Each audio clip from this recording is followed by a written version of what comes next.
क्या हुआ है, क्या जानकारी देंगे? आज अर्नाळा या गावामध्ये वर्षानुवर्षापासून राहत असलेला आदिवासी कातकरी समाज, त्याचबरोबर कोळी समाज हा इथला भूमिपुत्र स्थानिक आहे आणि त्यांना 8 तारखेला नोटीस तयार केली। ही नोटीस 11 आणि 12 ह्या 2 दिवस वाटप केली। आम्हाला 12 तारखेला नोटीस दिली आणि 13 तारखेला सकाळी आमच्या राहत्या घरांवर बुलडोजर फिरवून लोकांची घरं जमीनदोस्त केली।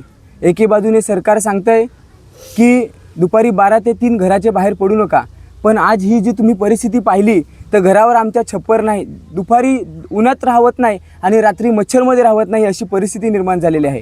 सरकारने एक ना हजारो कायदे बनवले की कातकऱ्यांचं पुनर्वसन करा, कातकऱ्यांचे स्थलांतर थांबवा, कातकऱ्यांचा विकास झाला पाहिजे, त्यांच्यापर्यंत योजना पोचल्या पाहिजेत। परंतु एके बाजूने आमची राहती घरं कातकऱ्यांनी स्वतः इथं कातकरी समाजाने जे भंगार वेचून लोकांची मजुरी करून, मच्छी जमा करून, असे छोट्या मोठा व्यवसाय करून त्यांनी स्वतःची घरं पैसे जमा करून घरं बांधलेली, ही घरं सरकारने उद्ध्वस्त करण्याची कामं केलेली आहेत। आणि आम्हाला सांगतात की तुमच्याकडे सातबारा आहे का, तुमची जमीन नावावर आहे का। प्रशासनाला लाज वाटली पाहिजे की पहिला ह्या जमिनीवर कातकरी समाज आला, आदिवासी समाज आला आणि नंतर ह्या प्रशासन नावाचं प्राणी आलं। तर आमच्याकडे कागदा नाही, ह्याचा दोष आमचा नाही, ह्याचा दोष सरकारचा आहे। सरकारने आम्हाला कागदा पुरवायला पाहिजे होती। आमच्या शेतामध्ये कागद नाही पिकत किंवा आमच्या घरामध्ये कागद नाही पिकत, तर कागद देणं हे काम हे सरकारचं काम होतं। आणि आम्हाला आमच्यावर पूर्णपणे सुडबुद्धीने आम्ही सतत सरकारच्या विरोधात, राजकीय पक्षाच्या विरोधात जिथं कुठं अन्याय होईल तिथे जाऊन आम्ही आंदोलनं करतोय, मोर्चे काढतोय आणि या सगळ्या गोष्टीचा राग धरून आम्हाला 2 दिवस लागोपाठ सांगण्यात आलं का तुम्ही भाजपमध्ये या, तुमची घरं आम्ही वाचवू। पण आम्ही त्यांना सांगितलं की घरं मोडली तरी चालतील, पण आम्ही भाजपमध्ये जाणार नाही, अशी ठाम भूमिका घेतल्यानंतर सकाळी आमची राहती घरं जमीनदोस्त केली, आमच्या पक्षाचं कार्यालय तोडलं आणि ज्या भाजपचे आमदार राजन नाईक यांनी विधानसभेमध्ये हा मुद्दा उपस्थित केला की अर्नाळा या गावामध्ये बांगलादेशी लोक राहत आहेत, तर अर्नाळा पोलीस स्टेशनमध्ये बांगलादेशी असल्याचा पोलीस स्टेशनमध्ये गुन्हा दाखल आहे। काही बांगलादेशी तुरुंगात सुद्धा होती। आज ते बांगलादेशी लोक जामीनवर सुटून आलेले आहेत। त्यांची घरांना हात सुद्धा लावला नाही आणि फक्त इथं कातकऱ्यांची आणि आदिवासींची घरं आणि लाल बावटा पक्षाचं कार्यालय हे जाणून बुजून जमीनदोस्त केलं। आणि आम्हाला खास करून सांगायचं आहे की त्या बांगलादेशींच्या घरांना प्रोटेक्शन का दिलं, तर आमच्याकडे काही पुरावे आहेत।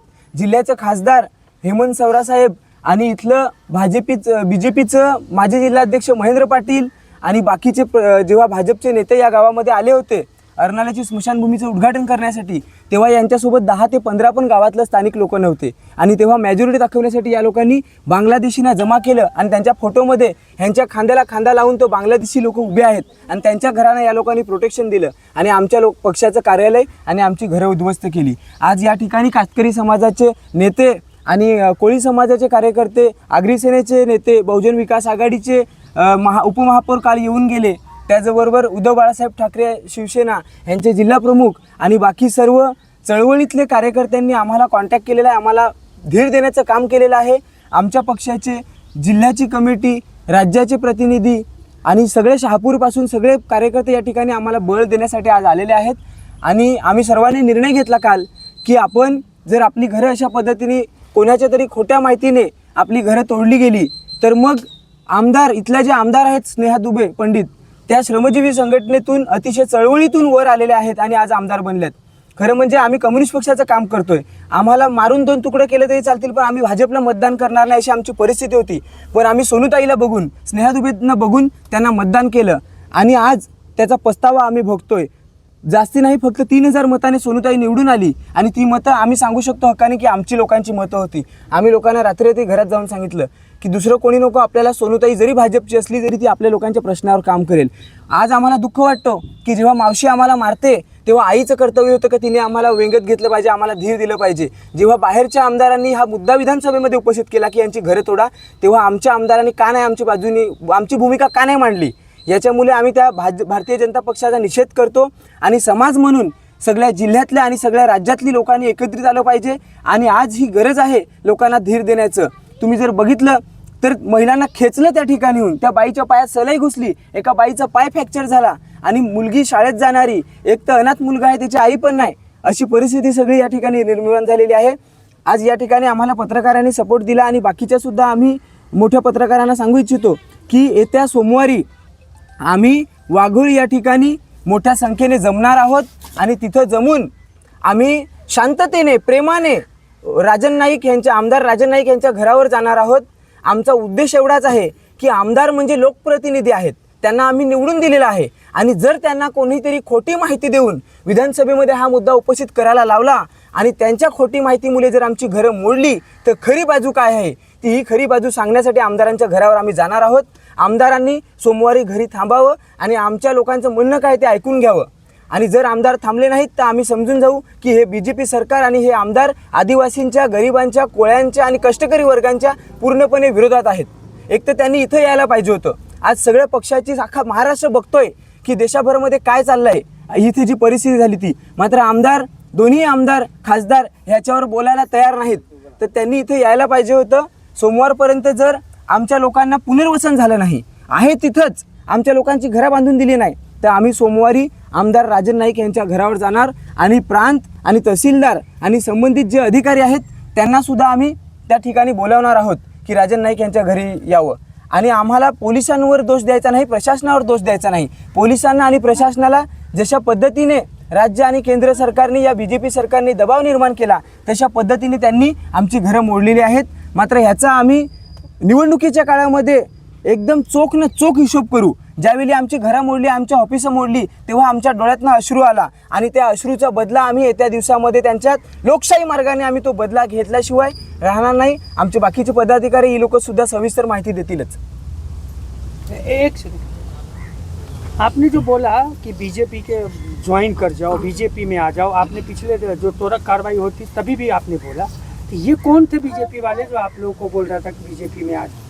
BJP के ही लोग हैं. उन लोगों ने हम लोगों से कहा कि आप सोनूताई को फ़ोन कीजिए. सोनूताई मतलब स्नेहा दुबे पंडित, अभी वो स्नेहा दुबे पंडित बनी है. पहले स्नेहा दुबे पंडित नहीं हम लोग जान रहे थे, सोनूताई जानते थे. सोनूताई को फ़ोन कीजिए. मैं 10 बार फ़ोन किया, उन्होंने मेरे को मैसेज भेजा कि प्लीज़ मैसेज पे बोलिए. मतलब उनको एक डर थी कि ये लोग चळवळ में काम करते हैं, आंदोलन मोर्चे में सक्रिय रहते हैं, ये हमें जवाब पूछेंगे कि जब हमारा घर टूटने के लिए नालासोपारा विधानसभा के आमदार ने विधानसभा में मुद्दा उपस्थित किया तो आपका क्या राय है इसके ऊपर, आपकी भूमिका स्पष्ट कीजिए. इसलिए उनको डर था कि ये रिकॉर्डिंग करेंगे और वायरल करेंगे, इसलिए वो फ़ोन पे हमसे बात नहीं की. लेकिन उन्होंने यहाँ पर आना चाहिए था. रात को 2 बजे बियर शॉप पे जाके आप कार्रवाई करवाती हो, लेकिन यहाँ पर दिन को आदिवासियों का घर तोड़ा जा रहा है. वहाँ पर आने के लिए आपको टाइम नहीं है या आप नहीं आए तो उसके बारे में आप बोलना चाहिए. अगर विधायक एक जबान बोलती थी कि कार्रवाई रुकाओ तो रुक जाती थी कार्रवाई, लेकिन उन लोगों ने चाहा नहीं हमारी कार्रवाई रुकाने. हम लोगों का घर पूरा अच्छा, एक सवाल पैदा होता है, ये कौन से वसई विधानसभा क्षेत्र में आता है ना ये? तो राजन नाईक जी ने तो विधानसभा में जो मुद्दा उठाया था, तो आप लोगों का मुद्दा था क्या कि इन लोगों के, इन्हीं आदिवासियों का घर तोड़ो? हाँ, राजन नाईक ने जो मुद्दा उठाया, वो राजन नाईक हमारे यहाँ के विधायक नहीं है. उनका नालासोपारा का हद है. लेकिन यहाँ के जो महेंद्र पाटिल है, पूर्व जिला अध्यक्ष भारतीय जनता पार्टी के, उन्होंने ये मुद्दा उनके तरफ पहुँचाया था और उस मुद्दा को पहला वेरीफाई करना चाहिए था. आप एक विधायक को आमदार चुन के गए हो, सच क्या है झूठ क्या है वो पहला आप वेरीफाई करके बाद में ये मुद्दा उपस्थित करना चाहिए था. और हमें ये भी कहना है कि अगर उन्होंने झूठ मुद्दा वहाँ पर उपस्थित किया तो वो सच और झूठ क्या है ये प्रशासन को भी देखना चाहिए था. क्योंकि ये लोग प्रतिनिधि है, ये लोग सुडबुद्धि से कार्रवाई करेंगे ही. हम इनके खिलाफ लड़ने वाले लोग हैं. लेकिन जब प्रशासन जो है, मतलब तहसील डिपार्टमेंट हुआ या प्रांत डिपार्टमेंट हुआ, जैसे हल चलाते हैं तो 2 बैल रहते हैं, यहाँ पर भी 2 बैल है. एक बैल चुन के जाते हैं और एक बैल प्रशासन करके बैठा है. उन लोगों ने हमारी बाजू सुनना चाहिए था. सच क्या है झूठ क्या है देखना चाहिए था. अभी मदद किन किन लोगों ने की, किस पक्ष से मदद आया है आपको लोग? अभी तक हम लोगों को बहुत सारे लोगों ने कहा कि हम आपके पीछे खड़े हैं, आपको जो कुछ लगेगा हम आपको बांध के देंगे. लेकिन हमको किसी की तरफ से पैसे की मदद नहीं चाहिए. हमारा भारत देश आज़ाद देश है. हमको सम्मान से जीने का अधिकार चाहिए और वो सम्मान से जीने का अधिकार के लिए हम लड़ाई लड़ेंगे. संवैधानिक पद्धति से लड़ाई लड़ेंगे, लोकशाही पद्धति से लड़ाई लड़ेंगे. उस लड़ाई में जो हमारे पीछे खड़ा होगा या हमारे साथ खड़ा होगा उसकी हमें वही मदद चाहिए. पैसा हमको किसी का नहीं चाहिए. हम एक दिन का जमा करके हमारा घर खड़ा किए थे, वैसे हम वापस से खड़ा कर सकते हैं. हमारे पार्टी की तरफ से हम लोग श्रमदान करेंगे. हमको दुख यही है कि आज पूरे थाना पालघर जिला में जब भी किसी के घर के ऊपर कार्रवाई होती है तो हम लोग जाके वहाँ पर खड़ा रहते हैं. लेकिन आज हमारे घर के ऊपर कार्रवाई हुई है तो हम तमाम हमारे जो लोग हमको मानते हैं, जो लोग हमारे जात के भाई बहन हैं उन लोगों को हम आह्वान करना चाहते हैं कि हम मर जाएंगे तो हमारे मैयत पे मत आना, लेकिन ये समय है, हमारा स्वाभिमान का लड़ाई है और हमको न्याय मिलाने के लिए इस आंदोलन में, इस मोर्चे में आप लोगों को, सब लोग को आना है। और लोकशाही पद्धति से ना कोई पत्थर उठाएगा ना कोई डंडा उठाएगा। हम बाबा साहेब का फोटो उस दिन भी लेके यहाँ पर घोषणा दे रहे थे कि हमारा ऑफिस बचना चाहिए, हमारा घर बचना चाहिए। हम शाहू फुले आंबेडकर, शूल झलकारी और बाबा साहेब आंबेडकर, बिरसा मुंडा, राघोजी भांगरे, इन लोगों का वारस लेके चलने वाले, उनके विचार लेके हम लोग चलते हैं। तो इन सब लोग का हम फोटो लेके जाएंगे और हम हमारी बात उनके सामने रखेंगे। और हमें एक बात कहनी है कि जब बरसात में नैसर्गिक आपत्ति आती है उस समय सरकार के पास फंडिंग रहता है और उस पैसे से तुम लोग उनको मदद करते हो, तो ये भी हमारे ऊपर अभी आपत्ति आई है। अभी हमारे घर का छत्तर हमारे ऊपर नहीं रह गया है, तो हमको सरकार के पैसे से गलत कार्रवाई हुई है, सरकार के पैसे से हमारा घर बना के देना चाहिए और ये पुनर्वसन होना चाहिए और कायम स्वरूप हमारा परमानेंट करना चाहिए। 2023 मार्च 2025 का शासन निर्णय है कि 2011 का जिसका अतिक्रमण है उसका नियमानुकूल होना चाहिए, लेकिन यहाँ पर एक एक बाजू से